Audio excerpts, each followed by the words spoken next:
Hello, sa magandang umaga, tanghali, hapon, gabi sa inyong lahat. Anong oras man ninyo napapanood ang video ito? Tayo po muli ay tutunghayin ng ating pong pagbasa para sa araw po ng Huwebes, August 22, 2024.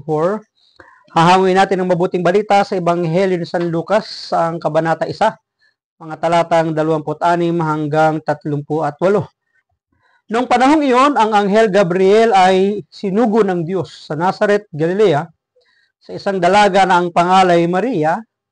Matuwa ka, ikaw ay kalugod-lugod sa Diyos. Wika niya, sumasa iyo ang Panginoon. Nagulimahanan si Maria sa gayong pangungusap at iniisip niyang mabuti kung ano ang kahulugan niyon.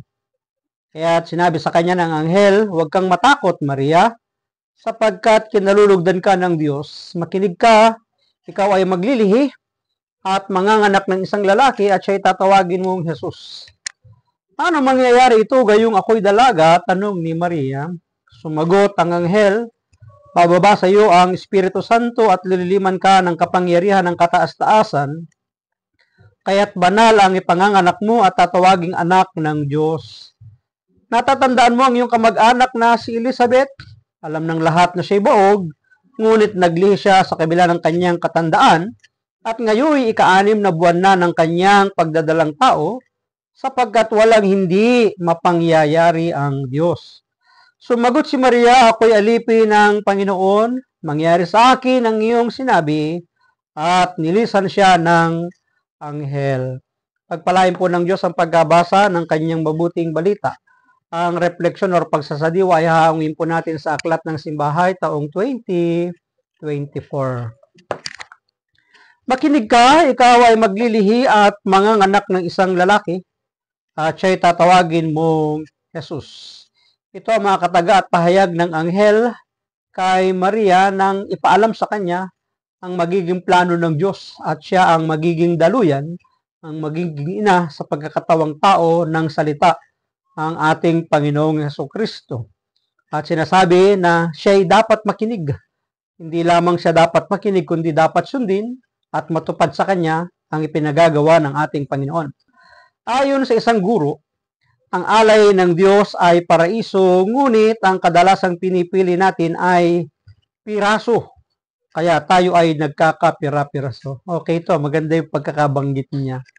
Ang alay ng Diyos ay paraiso, ngunit ang kadalasang pinipili natin ay piraso, kaya tayo ay nagkakapira-piraso. Dapat talaga buo na tanggapin natin kung ano man yung plano ng Diyos at kung ano man yung ipinapagawa sa atin. Hindi pa unti-unti, hindi kaputol-putol, hindi pira-piraso, kundi buo para maganap natin at matanggap natin kung ano yung plano at panukala ng Diyos sa atin. May magandang buhay na ninanais ang Diyos para sa atin. Ngunit kadalasan mas pinipili pa na nauuwi ito sa pagkakasala. Ngunit kadalasan mas pinipili natin ang mga maliliit na piraso ng buhay na nagbibigay ng saglit na kasiyahan kahit pa nauuwi ito sa pagkakasala.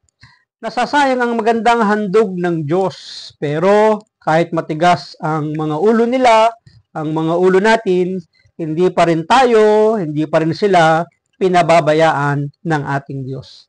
Ang Diyos ay may handog na liwanag at pag-asa. Ang sanggol na si Jesus, ipinapaalala sa atin na handa ang Diyos na maging maliit upang mapasok ang ating mga pusong pilit nating sinasarado sa pagmamahal niya. Ang Diyos ay bumaba upang tayo ay maitaas. Tingnan po ninyo, ang Diyos ang siyang umabot sa atin. Ang pilit na iniaangat tayo, ang pilit na inililigtas tayo, ang pilit na niyayakap at inaaruga tayo. Ngunit minsan, tayo ang umaayaw, tayo ang lumalayo, tayo ang umaalis, tayo ang tumatanggi. Tingnan natin ang mga pinipili natin sa bawat araw-araw at suriin kung ito bang mga pinipili natin ay magdadala sa atin sa paraiso. At ang mga gagawin ba natin ay pira-piraso pagdating ba sa dulo? Dapat ang mithiin natin ay yung paraiso. Maraming salamat at pagpalain po tayo ng ating Panginoon. Ang aking lamang palaging sambit, I love you with the love of the Lord. Bye-bye and bye-bye.